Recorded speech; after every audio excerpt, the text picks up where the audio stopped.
आकाशवाणी मध्य प्रदेश से प्रस्तुत हैं प्रादेशिक समाचार।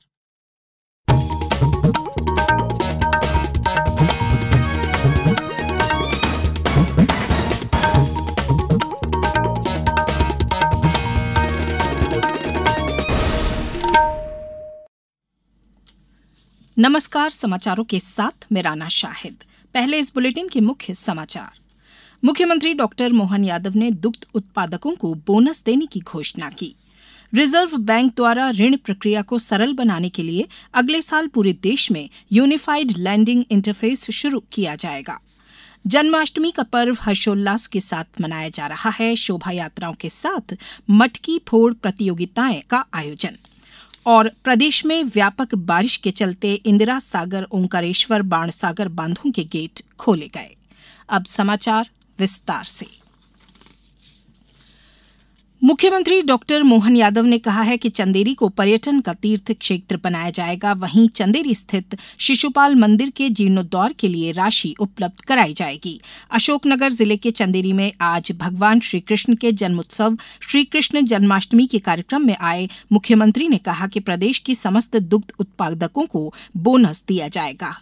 वहीं सरकार 10 गौवंश पालकों को अनुदान देगी।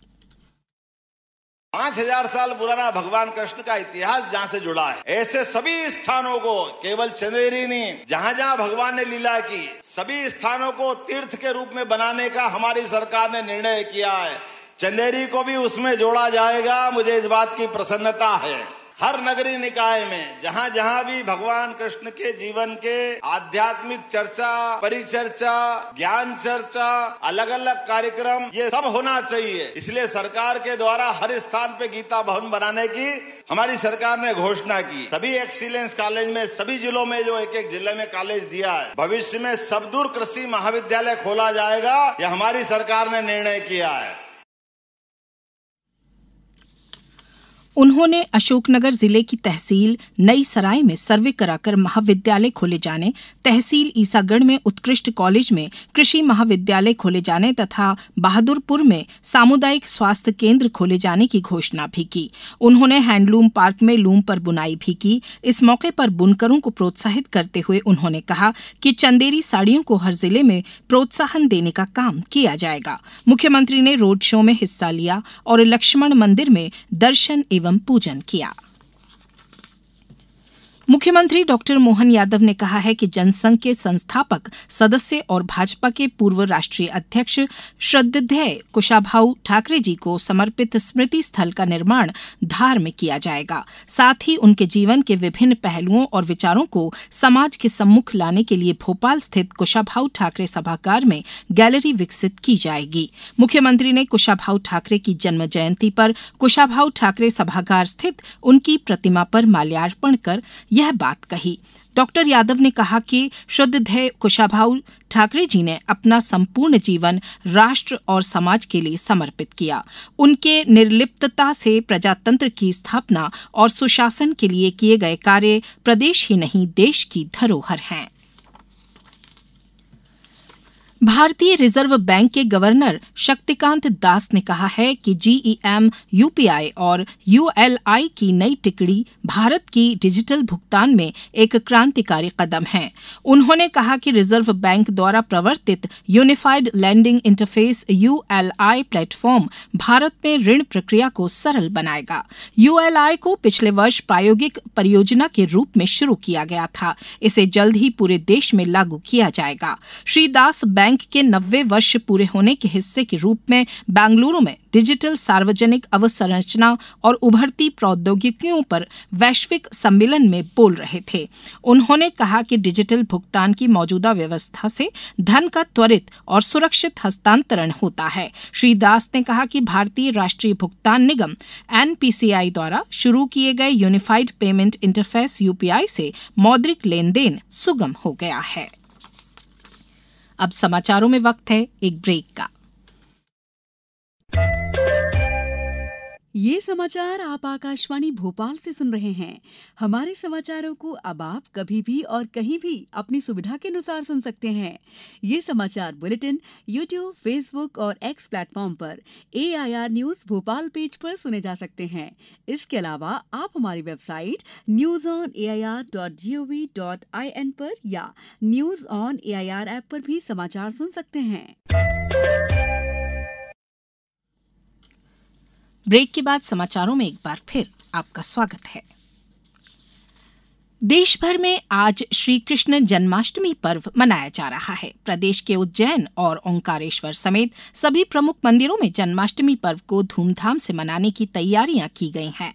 संस्कृति विभाग द्वारा प्रदेश में विभिन्न स्थानों पर भगवान श्री कृष्ण पर केंद्रित नृत्य नाटिका और भजन कार्यक्रम आयोजित किए गए हैं। सतना में भव्य शोभा यात्रा निकाली गई। खंडवा में स्कूलों में भी कार्यक्रम आयोजित किए गए। मुरैना जिले में दाऊजी मंदिर, मुरैना गांव, श्रीनाथ जी मंदिर किशनपुर, श्री बिहारी जी मंदिर सराफा बाजार, मुरैना गिरिराज जी मंदिर महादेव नाका पर जन्माष्टमी की धूम है। सीहोर में श्री कृष्ण जन्माष्टमी पर निकली शोभा यात्रा में पिछड़ा वर्ग मंत्री और जिला प्रभारी मंत्री कृष्णा गौर शामिल हुई।